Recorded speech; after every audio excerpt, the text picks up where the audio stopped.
नमस्कार। हमारा आज का टॉपिक है हाइड्रोसिफेलस। आज इसके बारे में जानेंगे हाइड्रोसिफेलस क्या होता है। तो इसमें जो हाइड्रो टर्म है वो तो रिलेटेड है वाटर से। हाइड्रो का मतलब क्या होता है? पानी, वाटर। और सिफेलस जो टर्म है उसका मतलब होता है किससे? ब्रेन से। तो जब ब्रेन के अंदर पानी भर जाता है किसी भी वजह से तो उसी को हम क्या कहते हैं? हाइड्रोसिफेलस कहते हैं। ब्रेन में ये क्या होते हैं? वेंट्रिकल्स होते हैं, कुछ कैविटी जैसी संरचनाएं होती हैं। तो यहाँ पे फ्लूइड भर जाता है। तो फ्लूइड क्या होता है? वो CSF, जो कि ब्रेन में पाया जाता है। तो जब ये फ्लूइड यहाँ पर भर जाएगा तो क्या है, इन पे, इन वाली स्ट्रक्चर्स पे, जो ये स्ट्रक्चर्स हैं यहाँ पर, इन संरचनाओं पे प्रेशर डालेगा। और प्रेशर डालने से इनकी क्रिया क्या होगी? बाधित हो जाएगी, रुक जाएगी, या फिर इसमें परिवर्तन आएगा। तो इसकी वजह से ही फिर इसके लक्षण और सारी चीजें शुरुआत होती है। तो हाइड्रोसिफेलस क्या है? Is a neurological disorder. Brain से संबंधित है इसलिए इसको क्या कहते हैं? न्यूरोलॉजिकल डिसऑर्डर है। कॉज्ड किसकी वजह से होता है? Abnormal buildup of cerebrospinal fluid. जो ब्रेन के अंदर CSF फ्लूइड होता है उसके एबनॉर्मल तरीके से वो बन जाता है। तो ये होता है कहाँ पर हो जाता है ये बिल्डअप? कहाँ पर? वेंट्रिकल में, कैविटीज में, deep with in the brain. Brain के गहराई में जो वेंट्रिकल्स होते हैं वहां पर CSF का एबनॉर्मल तरीके से बिल्डअप होना एक न्यूरोलॉजिकल डिसऑर्डर होता है। इसी को हम क्या कहते हैं? Hydrocephalus. The access fluid increases the size of the ventricle. जब फ्लूइड ज्यादा होगा तो क्या होगा? वेंट्रिकल की साइज बढ़ जाएगी and puts pressure on the brain, और ब्रेन पे ये प्रेशर डालेगी। तो जैसा कि अभी हमने पढ़ा था, hydrocephalus, Greek word hydro means water, cephalus means head. तो हाइड्रोसिफेलस का मतलब है water on the brain. Water क्या है? CSF है यहाँ पर। ये क्या होता है? क्लियर कलरलेस फ्लूइड होता है, सराउंडिंग ब्रेन को सराउंड करता है, और स्पाइनल कोड में ये होता है। Hydrocephalus can happen at any age but it occur more often among infant. ज्यादातर इन्फेंट में होता है, या फिर अडल्ट में 60 और 60 से जो 60 या 60 साल से जो बड़े हैं उनमें ज्यादा चांसेस इसके होने के होते हैं। अब जो CSF है ये क्या काम करता है? Allowing the relatively heavy brain to float within the skull. Skull में जो ब्रेन है उसके चारों ओर ये क्या करता है? फ्लोट होता है। पुशिंग करता है ब्रेन को, प्रिवेंट इंजरी, जिससे कि कोई इंजरी नहीं हो। जैसे सिर टकरा रहा है तो CSF क्या काम करेगा? कुशन की तरह काम करेगा और इंजरी से रक्षा करेगा। Removing waste product of brain metabolism. जो भी वेस्ट प्रोडक्ट आ रहे हैं ब्रेन की मेटाबॉलिज्म के, उनको हटाता है। और न्यूट्रिशन भी प्रोवाइड करता है ब्रेन को, जैसे कि protein, glucose. Flowing back and forth between the brain cavity and spinal column. यहाँ पर ये आगे पीछे क्या करता है? फ्लो करता है। This flow maintain a constant pressure. इसकी वजह से क्या होता है? एक कांस्टेंट प्रेशर मेंटेन रहता है ब्रेन के अंदर। Allow for changes in blood pressure in the brain, जिससे कि ब्रेन में ब्लड प्रेशर में क्या होते हैं? चेंजेस होते हैं, या कह सकते हैं कि ब्रेन का जो फ्लूइड बैलेंस है ये बनाए रखता है। नेक्स्ट आते हैं कॉजेस। कारण क्या होते हैं इसके? Hydrocephalus is caused by imbalance between how much cerebrospinal fluid is produced and how much is absorbed into the bloodstream। तो जो CSF है वो कितना बन रहा है, कितना बन रहा है, प्रोड्यूस हो रहा है। यदि ज्यादा मात्रा में बन रहा है तो भी क्या हो जाएगा? फ्लूइड ओवरलोड हो जाएगा। और उसका एब्जॉर्प्शन कम हो रहा है तो भी वो क्या हो जाएगा? ज्यादा हो जाएगा। तो इस तरह से इसके कारण होते हैं। To much cerebrospinal fluid in the ventricle can occur for one of the following reason। या तो ऑब्स्ट्रक्शन हो गया उसमें, partially blockage of the flow of cerebrospinal fluid का जो फ्लो है वो उसमें क्या हो गया है? ब्लॉक हो गया है। वो is the most common cause है too much cerebrospinal fluid in the ventricle। क्योंकि जो उसका रूट है जहां से वो जा रहा है वो ब्लॉक हो गया तो बढ़ जाएगा वहां पर। A blockage may happen from one ventricle to another, एक वेंट्रिकल से दूसरे वेंट्रिकल में, या फिर वेंट्रिकल से अदर स्पेसेस अराउंड ब्रेन। इसके अलावा दूसरा क्या कारण हो सकता है, पुअर एब्जॉर्प्शन, उसका एब्जॉर्प्शन जो है वो पुअर है। Less common is a problem with observing CSF. This is often related to inflammation of brain tissue from disease और injury. Disease और injury की वजह से जो brain tissue में inflammation हो गया है उसकी वजह से उसका poor absorption हो जाएगा। और तीसरा हो गया ओवर प्रोडक्शन, रेयरली होता है ये। CSF is created more quickly than it can be absorbed. Over production इसका कम होता है। नेक्स्ट पढ़ेंगे इसकी pathophysiology. Normally, a delicate balance exists between the rate of formation and absorption of CSF. यानी जितना बनता है और जितना एब्जॉर्प्शन होता है उसकी जो रेट है वो एक बैलेंस होती है। In hydrocephalus this balance is disturb, जो बन रहा है और रीअब्जॉर्प्शन या कह सकते हैं एब्जॉर्प्शन हो रहा है, रिजप्शन हो रहा है, उनमें डिस्टर्बेंस आ जाता है। CSF is formed mainly in the lateral ventricle by choroid plexus. तो जो लेटरल वेंट्रिकल होते हैं उसमें कोरोइड प्लेक्सस होता है, यहाँ पर ये बनता है। And एब्जर्व into the venous system through the arachnoid villi. तो ब्रेन में जो ये चारों तरफ की संरचना होती है यहाँ पर होते हैं एरेक्नॉइड विलाई, तो यहाँ पर ये एब्जर्व हो जाता है किसमें, वीनस सिस्टम में।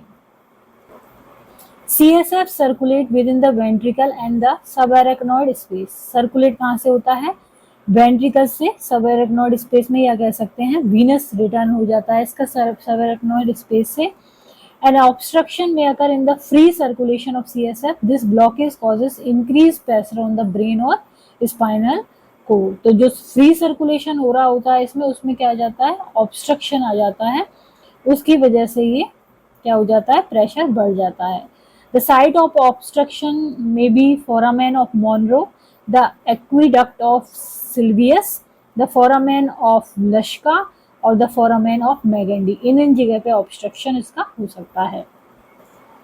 अब hydrocephalus can develop from a number of reason की वजह से, कंजेनाइटल भी हो सकते हैं इसके कारण, एक्वायर्ड भी हो सकते हैं। कंजेनाइटल में क्या है, combination of genetic and environmental factor during foetal development. जब फीटल डेवलपमेंट हो रहा होता है प्रेगनेंसी के दौरान, तो उसमें जेनेटिक और एनवायरमेंटल जो फैक्टर हैं उसका कॉम्बिनेशन हो सकता है, जिसकी वजह से क्या हो सकता है, कंजेनाइटल हाइड्रोसेफेलस हो सकता है।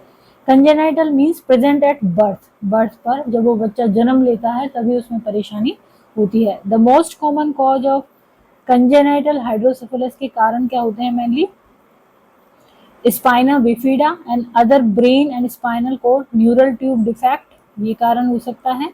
Narrowing of the small passages between the third and fourth ventricle of brain, aqueductal stenosis, मतलब जो तीसरा और फोर्थ वेंट्रिकल है उसके बीच में क्या होगा, नैरोइंग हो जाएगी पैसेज की, और उसको हम क्या बोलते हैं, एक्विडक्टल स्टेनोसिस, वो हो सकता है बच्चों में।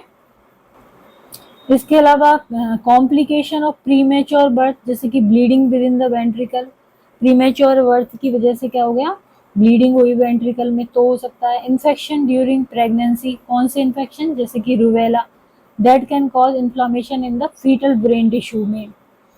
तो ये तो हो गया कंजेनाइटल। अब होता है एक्वायर्ड हाइड्रोसेफेलस, जो कि प्राप्त किया जाता है। ये कैसे होता है, develop at any point after birth, birth के बाद में कभी भी हो सकता है। And can affect people of all ages, सभी जो उम्र है, सभी तरह की उम्र के लोगों में हो सकता है। द मोस्ट कॉमन कॉज क्या होता है इसका, ये हो सकता है हेड ट्रॉमा, स्ट्रोक आ गया, ब्रेन और स्पाइनल कोड ट्यूमर हो गया, मेनिंजाइटिस और अदर इन्फेक्शन हो गए ब्रेन के। इन एडिशन हेमरेज और कॉम्प्लिकेशन ऑफ सर्जरी में cause normal pressure hydrocephalus, many develop NPH without an obvious causes. ये हम अभी पढ़ेंगे एनपीएच टाइप जो हाइड्रोसेफेलस का है उसमें। तो नेक्स्ट आते हैं टाइप्स ऑफ हाइड्रोसेफेलस। तो मेनली दो होते हैं, कम्युनिकेटिंग और एक नॉन कम्युनिकेटिंग। कम्युनिकेटिंग का मतलब क्या होता है कि आपस में कम्युनिकेट हो रहा है। कैसे, hydrocephalus occurs when the flow of CSF is blocked after it exit the ventricle. यानी आपस में वेंट्रिकल में तो वो क्या हो रहा है, कम्युनिकेट हो रहा है, लेकिन जैसे ही वेंट्रिकल से बाहर निकलता है CSF तो वहां पर ब्लॉक हो जाता है।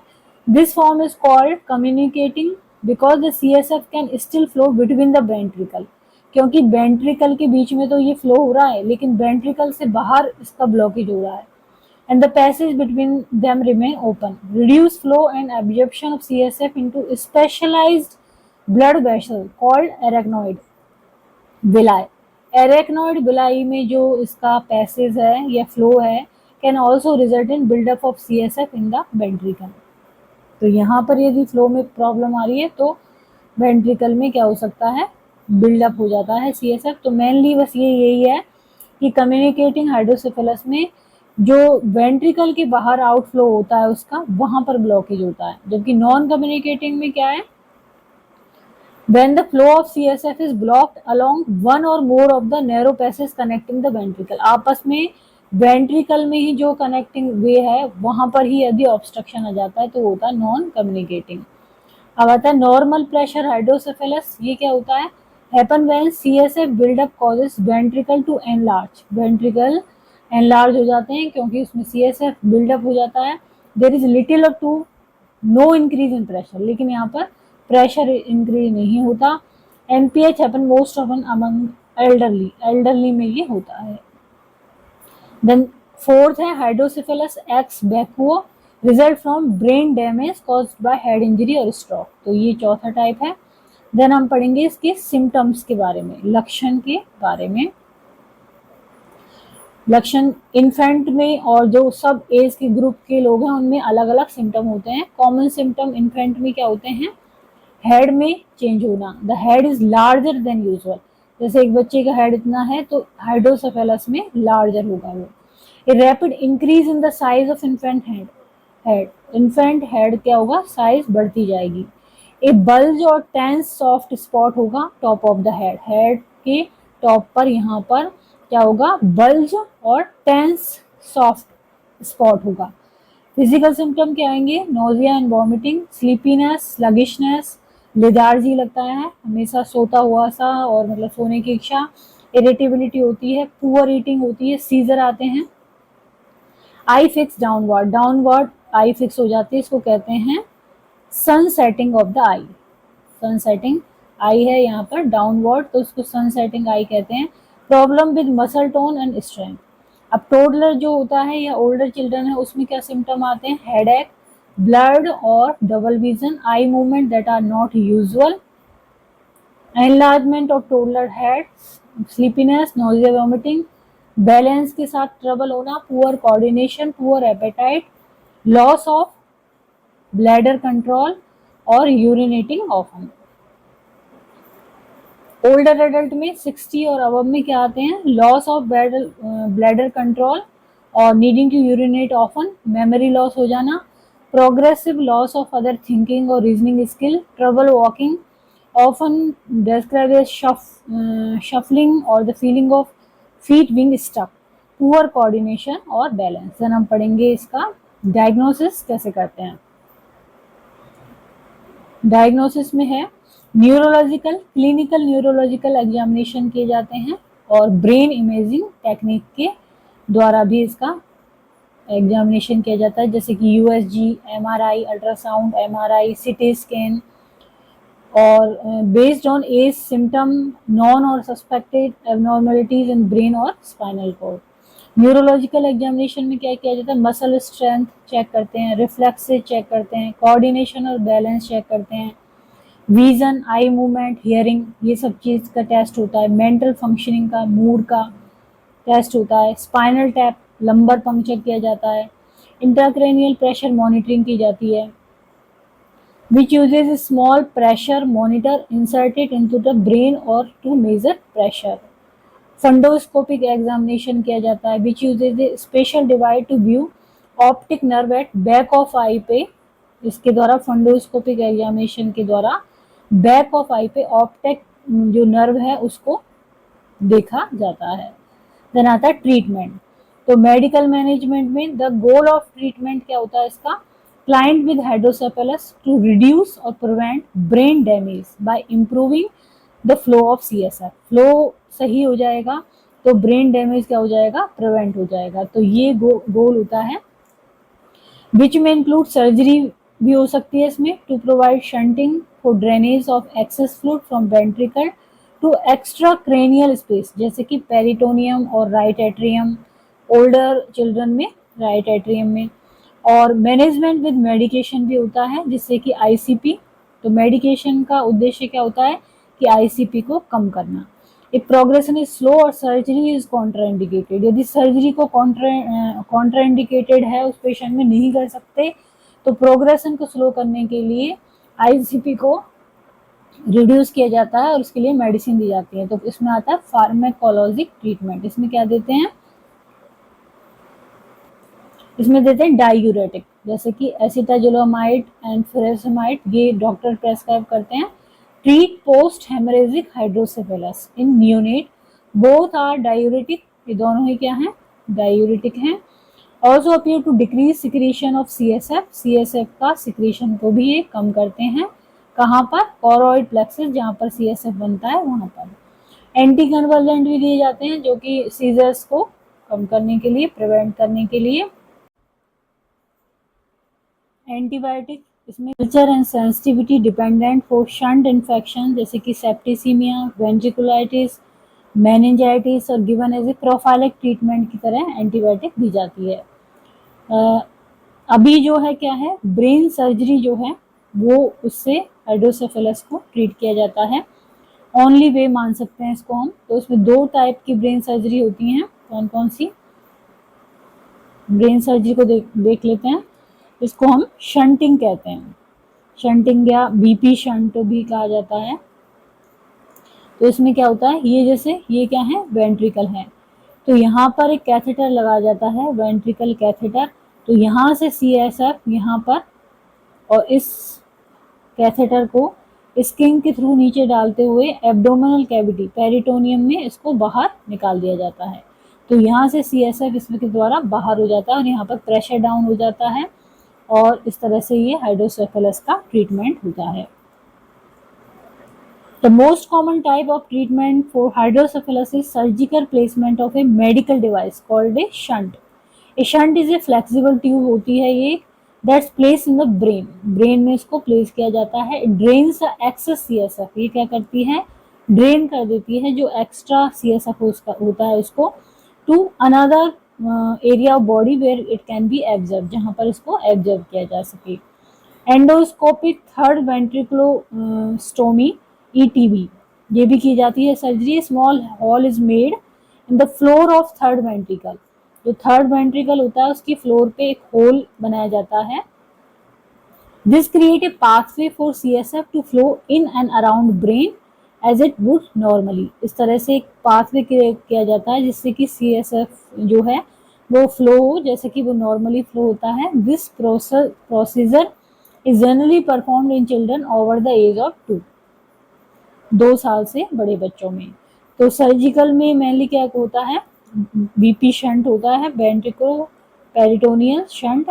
Ventriculo peritoneal shunt is a medical device that relieve pressure on the brain caused by fluid accumulation.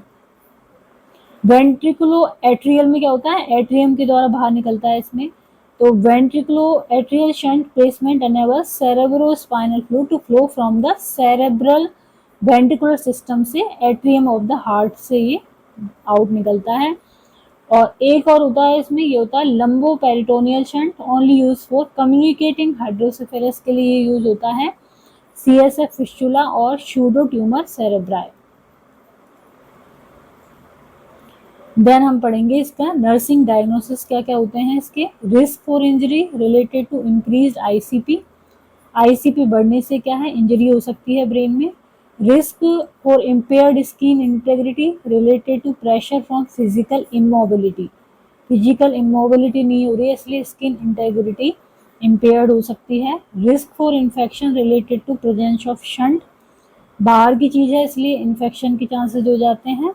Risk for delayed growth and development related to impaired ability to achieve the developmental task, brain से संबंधित है इसलिए delayed growth and development. Anxiety related to family care givers fear of surgical outcome, की क्या होगा surgical outcome. Deficient knowledge related to family's understanding of the child's condition and home care, उसके बारे में डेफिशिएंट है नॉलेज। देन नर्सिंग इंटरवेंशन क्या होगा, nursing intervention for the newborn preventing injury, injury को प्रिवेंट करना, at least every 2 to 4 hours monitor the newborn's level of consciousness, check करेंगे consciousness को। प्रोमोटिंग स्किन इंटेग्रिटी के लिए after a shunting procedure keep the newborn's head turn away from the operative side से, उसका जो head है वो दूसरी तरफ मुड़ा होगा, until the physician allow a change in position. Reposition your newborn at least every 2 hours as permitted.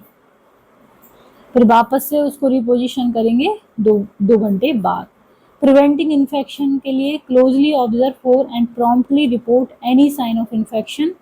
Perform wound care thoroughly as ordered and administered antibiotic as prescribe. Promoting growth and development के लिए the newborn need social interaction, need to be talk, play with and give the opportunity for activity. Reducing family anxiety, explain to the family and the condition and the anatomy of surgical procedure in terms they can understand. तो family को बताएंगे कि भाई क्या anatomy है surgical procedure की, किस तरह से हुआ है, और इसको समझाएंगे। Providing family teaching, demonstrate care of the shunt to family care giver, family care giver को बताएंगे कि शंट की क्या केयर किस तरह से करनी है। तो आज का हमारा टॉपिक था हाइड्रोसेफेलस। यदि वीडियो आपको पसंद आता है तो इसको लाइक करें, चैनल को सब्सक्राइब करें, कमेंट करें और शेयर करें। Thank you.